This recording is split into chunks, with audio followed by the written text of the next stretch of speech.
Assalamualaikum warahmatullahi wabarakatuh. Saya Anggini Nisa Safitri dari kelas 217C dengan NIM 21701082, Prodi Ilmu Komunikasi, Fakultas Ilmu Sosial dan Ilmu Politik, UIN Raden Fatah, Palembang.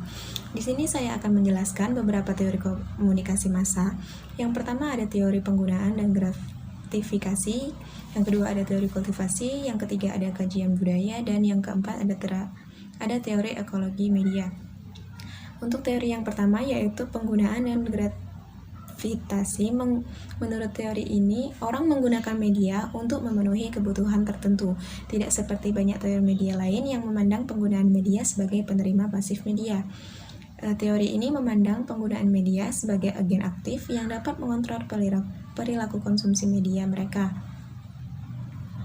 Teori penggunaan dan gravitasi dikemukakan pada tahun 1974 oleh Herbert Blumer, L.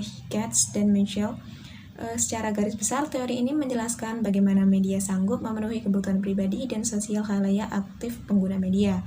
Dilansir dari Tokyo Co., teori ini memandang khalayak atau pengguna media sebagai agen aktif yang mempunyai kendali atas konsumsi medianya.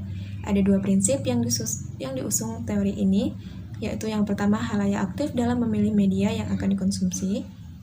Yang kedua, khalayak sadar akan alasannya memilih opsi media yang berbeda. Sederhananya, teori ini berasumsi mengenai apa yang akan dilakukan manusia terhadap media ketimbang hal yang akan dilakukan media terhadap orang. Dikutip dari situs Communication Theory, teori kegunaan dan gratifikasi membahas pengaruh media terhadap manusia. Lebih tepatnya, bagaimana manusia menggunakan media untuk memenuhi kebutuhannya sendiri dan akan merasa puas setelah kebutuhannya terpenuhi. Dituliskan pula bahwa teori ini adalah penyesuaian tontonan kebutuhan khalayak. Misalnya, seseorang sedang membutuhkan hiburan, maka ia akan memilih menonton film atau acara komedi yang dapat menghiburnya. Kemudian setelah menonton, kebutuhan orang tersebut otomatis akan terpenuhi. Contoh lainnya seperti seseorang akan menonton berita atau tayangan informatif untuk memenuhi kebutuhannya akan informasi. Ini juga berlaku dalam penggunaan media sosial. Misalnya, seseorang menggunakan ponsel yang terhubung dengan internet untuk berkomunikasi atau mencari informasi. Berdasarkan contoh-contoh tersebut, bisa kita ketahui bahwa manusia akan memilih media dan tontonan yang sesuai dengan apa yang dibutuhkannya saat itu pula. Dengan demikian, asumsi pertama dari teori ini yang menyatakan bahwa khalayak aktif serta penggunaan medianya berorientasi pada tujuan itu benar adanya. Kemudian yang kedua ada teori kultivasi. Teori ini atau teori sosial yang meneliti efek jangka panjang dari televisi pada khalayak. Teori ini merupakan salah satu teori komunikasi massa yang dikembangkan oleh Giorgio Gerber dan Larry Gross. Dan teori kultivasi ini berasal dari beberapa proyek penelitian skala besar yang berjudul Indikator Budaya. Tujuan dari proyek indikator budaya ini adalah mengidentifikasi efek televisi pada pemirsa. Kemudian televisi ini sebagai media komunikasi massa telah dibentuk sebagai simbolis lingkungan umum atas beragam masyarakat yang diikat menjadi satu, bersosialisasi dan berperilaku. Menurut teori kultivasi, teori televisi menjadi media atau alat di mana para penonton televisi belajar tentang masyarakat dan kultur di lingkungannya. Dengan kata lain, persepsi apa yang terbangun di benak pemirsa tentang masyarakat dan budaya sangat ditentukan oleh televisi. Ini artinya melalui kontak pemirsa dengan televisi, mereka belajar tentang dunia, orang-orangnya, nilai atau nilai sosial, serta adat dan tradisinya. Menurut Miller, teori kultivasi tidak dikembangkan untuk mempelajari efek yang ditargetkan dan spesifiknya, misalnya bahwa menonton Superman akan mengarahkan anak-anak untuk mencoba terbang dengan melompat keluar jendela, melainkan dalam hal akumulasi dan dampak televisi secara menyeluruh, yaitu bagaimana masyarakat melihat dunia mereka hidup. Oleh karena itu disebut analisis budaya. Gerber, Gross, Morgan, dan Sigmuller pada tahun 1986 berpendapat bahwa meskipun agama atau pendidikan sebelumnya tidak terlalu berpengaruh besar pada tren sosial dan adat istiadat, namun sekarang ini televisilah yang merupakan sumber gambaran yang paling luas dan paling berpengaruh dalam hidup, sehingga televisi merupakan gambaran dari lingkungan umum kehidupan masyarakat. Dalam teori kultivasi, dalam bentuk yang paling dasar menunjukkan paparan bahwa sesungguhnya televisi dari waktu ke waktu secara halus memupuk atau persepsi pemirsa tentang kehidupan realitas. Teori ini dapat memiliki dampak pada pemirsa TV, dan dampak tersebut akan berdampak pada seluruh kebudayaan kita. Gerber dan Gross mengatakan televisi adalah media sosialisasi kebudayaan kebanyakan orang yang menjadi peran standar dan perilaku. Fungsinya adalah satu, enkulturasi. Lebih jauh dalam teori kultivasi dijelaskan bahwa pada dasarnya ada dua tipe penonton televisi yang mempunyai karakteristik saling bertentangan atau bertolak belakang, yaitu satu, para pecandu atau penonton fanatik adalah mereka yang menonton televisi lebih dari 4 jam setiap harinya. Kelompok penonton ini juga sering disebut sebagai halayak the television type. Yang kedua adalah penonton biasa atau light viewers, yaitu mereka yang menonton televisi 2 jam atau kurang dalam setiap harinya. Dan teori kultivasi ini berlaku terhadap para pecandu atau penonton fanatik karena mereka semua adalah orang-orang yang lebih cepat percaya dan menganggap bahwa apa yang terjadi di televisi itulah dunia senyatanya. Kemudian teori kultivasi merupakan salah satu teori komunikasi massa yang mencoba menjelaskan keterkaitan antara media komunikasi atau dalam hal ini adalah televisi dengan tindakan kekerasan. Teori ini pada dasarnya menyatakan bahwa para pecandu televisi membangun keyakinan yang berlebihan bahwa dunia itu menakutkan. Lebih-lebih, di televisi merupakan salah satu media komunikasi massa yang dimana informasi yang disajikan bisa menjangkau massa dalam skala yang luas. Dan informasi yang cenderung bernuansa kekerasan lebih digambarkan pada kejadian sehari-hari. Itulah yang menyebabkan segelintir orang mengatakan hal yang demikian tentang kehidupan di dunia ini. Bicara tentang komunikasi massa, pasti tidak lepas dengan media televisi.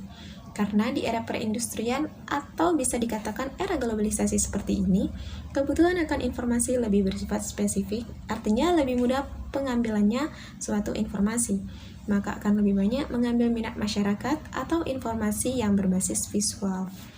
Dan televisi memiliki peranan penting dalam mengembangkan komunikasi massa menjadi sebuah media komunikasi yang bisa menyediakan informasi yang aktual dan faktual juga berupa visual untuk menarik minat masyarakat akan pengetahuan yang mereka butuhkan.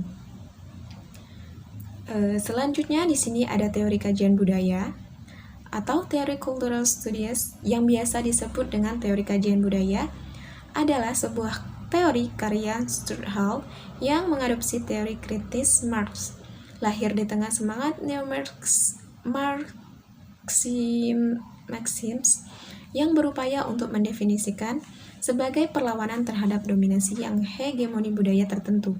Cultural Studies berakar dari gagasan Karl Marx yang mempunyai pandangan bahwa kapitalisme telah menciptakan kelompok elit kekuasa untuk melakukan eksploitasi terhadap kelompok yang tidak berkuasa atau lemah. Pengaruh kontrol kelompok berkuasa terhadap yang lemah menjadikan kelompok yang lemah merasa tidak memiliki kontrol atas masa depan mereka. Stuart Hall berpendapat bahwa suatu budaya pasti memiliki dan menyimpan ideologi yang lebih berkuasa.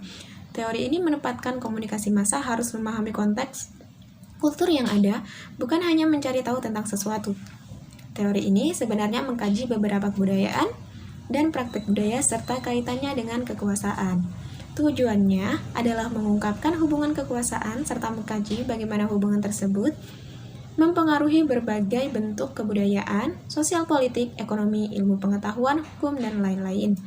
Cultural Studies tidak hanya merupakan studi tentang budaya yang merupakan entitas tersendiri yang terpisah dari konteks sosial dan politiknya. Tujuannya adalah memahami budaya dalam segala bentuk kompleksnya dan menganalisis konteks sosial dan politik tempat budaya tersebut berasal. Media massa sekarang ini cenderung memiliki hal hegemoni. Dalam hal ini, hegemoni bertujuan untuk memaksa seseorang secara halus dan memaksa seseorang lewat alam bawah sadar. Hegemoni adalah konsep yang mewakili pengaruh kekuasaan atau dominasi kelompok sosial tertentu atas kelompok lainnya. Hegemoni budaya berarti kontrol sebuah kelompok atas kelompok lainnya melalui budaya. Konsep hegemoni banyak digunakan oleh sosiolog untuk menjelaskan fenomena terjadinya usaha untuk mempertahankan kekuasaan oleh pihak penguasa. Hal menyatakan bahwa fungsi utama dari sebuah percakapan adalah membuat atau memaknai sebuah makna ketika pesan dikirimkan kepada masyarakat. Makna halayak akan menerima dan membandingkan pesan-pesan tersebut dengan makna yang sebelumnya yang telah disimpan dalam ingatan. Proses inilah yang disebut dengan decoding. Proses decoding mendapatkan perhatian dalam cultural studies karena menentukan arti pesan bagi seseorang. Fungsi yang kedua yaitu adalah sebagai alat kontrol dalam komunikasi massa. Terdapat 3 skenario seseorang dalam memaknai dan mengkaji sebuah pesan melalui media. Yang pertama adalah dominan, yang pada intinya seseorang menerima pesan apa adanya tanpa adanya unsur kritis. Yang kedua adalah negative. Disinilah seseorang mulai mengembangkan rasa dan sikap kritis mereka akan mengolah pesan atau ide untuk diterimanya. Yang ketiga adalah sikap opsional. Disinilah seseorang menolak secara total tentang sesuatu berita atau pesan yang diterimanya. Teori ini dapat diterapkan dalam lingkungan komunikasi massa, di mana media massa memiliki pengaruh besar untuk mempengaruhi khalayak, di mana media telah menjadi alat utama, di mana kita semua belajar banyak aspek mengenai dunia di sekitar kita, memberikan informasi dan mempersuasif khalayak mengenai produk dan kebijakan, walaupun sekarang ini media massa ditunggangi oleh penguasa dominan. Media juga membentuk makna dalam budaya, serta dapat membentuk ideologi. Teori Hall mengingatkan bahwa akan sia-sia jika kita berbicara tentang meaning atau makna tanpa peduli pada kebenaran power, karena seseorang yang memiliki power atau kekuasaan dapat berguna mempengaruhi pemikiran orang banyak. Namun orang yang sedikit memiliki power sulit untuk bisa mempengaruhi orang banyak. Selain dalam berkomunikasi massa, teori ini juga dapat diterapkan dalam kehidupan sehari-hari, mulai dari fashion, cara berjalan, gaya hidup, dan sebagainya. Dengan mempelajari teori ini, kita bisa lebih kritis dalam mengkonsumsi pesan dan tidak mudah percaya dengan apa yang dilihat, sehingga bisa lebih bijak ketika akan melakukan sesuatu setelah kita mendapatkan suatu pesan. Seperti contoh kasus akhir-akhir ini, banyak sekali tayangan-tayangan yang sedikit tidak bermutu. Salah satunya adalah sinetron-sinetron yang menayangkan sisi kemewahan. Dari situlah aktor ataupun pemain menggunakan pakaian modis, perhiasan mewah, mobil mahal, dan tindakan yang tidak sesuai. Secara tidak langsung, tayangan-tayangan itu telah merubah pemikiran seseorang dan memancing seseorang untuk bertindak sesuai yang dia tonton. Penonton itu cenderung ingin meniru gaya mewah yang ditonjolkan, mungkin keinginan untuk mempunyai mobil mewah, perhiasan, fashion modis, dan yang lainnya. Dari sinilah acara atau tayangan itu akan merubah seseorang menjadi lebih konsumtif. Dan kemudian ada teori yang terakhir atau yang keempat, ada teori ekologi media. Teori ini adalah studi tentang bagaimana media, teknologi, dan proses komunikasi mempengaruhi lingkungan manusia. Teori ekologi media berpusat pada prinsip bahwa masyarakat tidak bisa terlepas dari pengaruh teknologi dan bahwa teknologi akan tetap menjadi fokus bagi sebagian besar masyarakat. Konsep dasar teori ini pertama kali dikemukakan oleh Marcel McLuhan pada tahun 1962. McLuhan terkenal sebagai pencetus frasa media adalah pesan, medium is the message, yang merupakan frasa diyakini berarti bahwa media yang dipilih untuk menyampaikan pesan adalah sama pentingnya jika tidak lebih penting dari pesan itu sendiri. Kedua, pemikiran banyak dipengaruhi oleh monitornya ekonom berkebangsaan. Dalam perspektif teori ini, pesan bukanlah hal yang mempengaruhi kesadaran kita, melainkan media. Medialah yang lebih banyak mempengaruhi alam bawah sadar kita. Media yang membentuk pesan, bukan sebaliknya. Ini berarti media elektronik tidak mengubah masyarakat secara radikal. Masyarakat sangat bergantung pada teknologi yang menggunakan media, dan bahwa ketertiban sosial suatu masyarakat didasarkan pada kemampuannya untuk menghadapi teknologi tersebut. Terdapat 3 asumsi mengenai teori ekologi media ini. Yang pertama, media melingkupi setiap tindakan di dalam masyarakat dalam perspektif Keluhan media tidak dilihat dalam konsep yang sempit seperti surat kabar atau majalah, radio, televisi, atau internet. Tetapi dalam konsep yang luas, Keluhan melihat medium sebagai apa saja yang digunakan manusia, termasuk jam dinding, angka uang, bahkan permainan adalah medium. Jadi maksud di sini dalam berkomunikasi, manusia mungkin saja tidak menggunakan media massa, tetapi mereka tidak dapat menghindarkan diri dari berkomunikasi dengan menggunakan suara, kata, isyarat yang memediasi mereka dalam menyampaikan pesan. Media memperbaiki persepsi kita dan mengorganisasikan pengalaman kita dalam asumsi. Kedua, teori ekologi media melihat media sebagai sesuatu yang langsung mempengaruhi manusia. Cara manusia memberi penilaian, merasa, dan bereaksi cenderung dipengaruhi oleh media. Dalam asumsi ini, Keluhan menilai media cukup kuat dalam membentuk pandangan kita atas dunia. Itulah mengapa kita menyebutnya ekologi. Ekologi adalah ilmu yang mempelajari hubungan antara organisme dan lingkungannya. Media akan terus berubah seiring dengan pertumbuhan dan dinamisme masyarakat. Akan terus berubah seiring dengan kebutuhan masyarakat, dan sebaliknya masyarakat pun berubah mengikuti perubahan media. Media menyatukan seluruh dunia. Dalam asumsi ketiga, teori ekologi media menyatakan bahwa setiap peristiwa atau hal yang dilakukan di belahan dunia lain dapat diketahui atau menjalar ke belahan dunia. Akibat dari hal tersebut, Keluhan menyebutkan manusia kemudian hidup di sebuah desa global. Media seolah mengikuti dunia menjadi sebuah kesatuan sistem politik, ekonomi, sosial, dan budaya yang besar. Konsep global village berarti tidak akan ada lagi batasan antara belahan dunia manapun untuk saling mengetahui kegiatan satu sama lain. Apapun yang terjadi di belahan kutub utara misalnya dalam hitungan sepersekian detik akan dengan mudah diketahui pula oleh masyarakat di belahan kutub selatan. Dengan adanya internet membuat kita mempermudah semua hal itu. Dengan menggunakan sosial media memudahkan kita berinteraksi dengan siapapun dan dimanapun.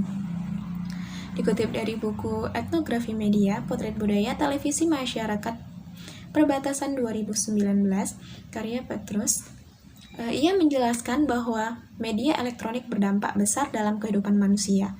Masyarakat menjadi bergantung pada teknologi, dan bahwa ketertiban sosial didasarkan pada kemampuan mereka untuk menghidupi teknologi tersebut.